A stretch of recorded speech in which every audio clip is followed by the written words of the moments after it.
New at 5, Springfield's crisis cold weather shelter program will not have its shelters open tonight, but its nightly meals at Grace United Methodist Church are back open. They stopped for the last 3 days last week. As Joe Hickman reports, the closure happened because of unacceptable behavior.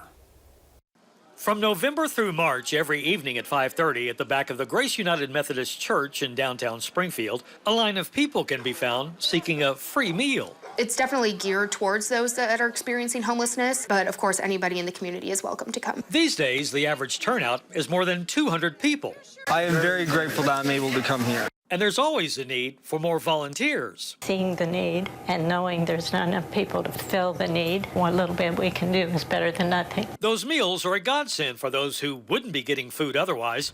But this past Thursday, Friday, and Saturday, the doors were closed at the church as the meals were halted because of a handful of people's more aggressive behavior and not following the guidelines posted at the door and disrespecting volunteers and other patrons. Fortunately, we haven't necessarily had many escalate to the physical, but just folks that maybe aren't following the rules or maybe are being a little bit disrespectful to the property.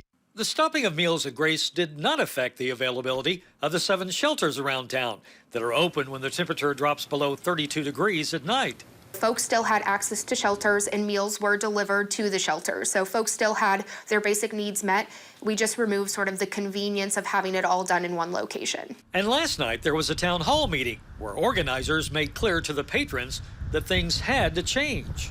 There were a lot of individuals that stood up and said, yeah, we see the disrespect among those that are in this population. We see the cigarette butts being left. We see the dog poop being left on property. It was kind of a reassurance, is like, great, you do understand that we don't have to do this, but we're doing this because we care. While those under the influence of alcohol and drugs are allowed in the building, if you bring those drugs or alcohol or do that on the property, we're going to have an issue. And for those thinking of volunteering who might be wary now because of concerns over unruly or violent behavior, I would just reassure you that that is not a concern. The reason we did this was simply just to do a reset, and so that things don't escalate to that point. Reporting for KY3, I'm Joe Hickman.